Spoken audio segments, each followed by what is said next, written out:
Lagilah kawan yang lama tak pernah jumpa, dah lama tak jumpa lagi dahsyat. Dia akan jumpa kita, dia akan jerit tau. Betul. Wana ke dia macam tu. Macam sudah susut satu saiz Satu tau. size. Macam 2 biji warna dulu. Ada tak rasa? Sebenarnya ya. Kan? Betul. And then lepas tu badan memang akan rasa ringan lah. And then kesihatan tambah baik. Itu sebenarnya yang first.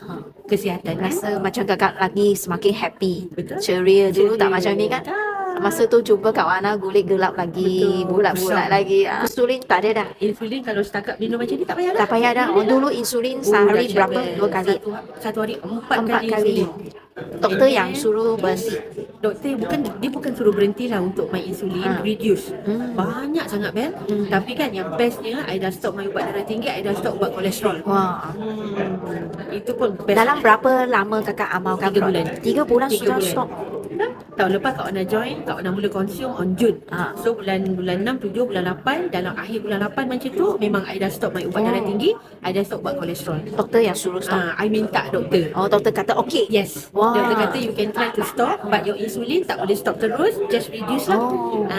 Tapi baik sangat. Tapi dengan syarat consistent the product dan kena disiplin. Jaga makan. Yes. Jaga makan. Kakak semua. ambil aloe sehari berapa banyak? Okey, aloe Kak Wana memang terus terang Kak Wana cakap paling minimum Kak Wana akan ambil 100 ml satu hari 3 kali. Okey. I ambil pagi, ambil tengah hari, ambil malam. Itu minimum tau. Kadang-kadang bila I rasa I haus kan, I akan letak ais sikit, I letak berry, ABT berry, I letak yang original, I shake, I minum. Oh, that one is the best juice. Kan? Omega berapa biji? Okay, kalau omega Kak Wana memang ambil konsisten 6. 6 biji sehari. Sehari. 2 pagi bangun tidur, 2 tengah hari I memang bawa dalam handbag, 2 lagi sebelum tidur. That one is minimum. Tapi kalau I rasa macam I terlalu penat ke apa, I akan ambil lebih. Tambah lagi. Lagi apa kakak ambil? Kau nak ambil propolis. Berapa propolis biji? sangat penting. 2 biji sehari because I ada resedung. I Tak ada banyak pun sinus. kan kakak ambil? Tak. I kunyah pagi satu, I kunyah petang ataupun malam satu. Sikit je. Pollen? Pollen kadang-kadang I ambil, kadang-kadang tak. Tapi kalau 3 pun ni sama. wajib lah. 3 tu wajib. 3 tu wajib. And then absorbency. Berapa biji? Absorbency tu agak ambil 2 juga.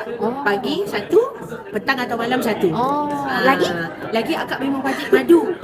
Madu wajib. Sebab akak tak boleh minum gula. So kalau akak nak minum kopi, I ambil kopi kosong, I pancuk madu. Kalau I nak green tea pun sama. I buat lemon pun, lemon honey lemon. Sedap. Sedap kan? Gila sedap. Lagi? Yang konsisten betul-betul tu sebenarnya kan aloe vera tu yang betul-betul membantu. Yalah. You akan berak hari-hari kan. Best perut. Dulu tak berak. Satu, Fizz of Green.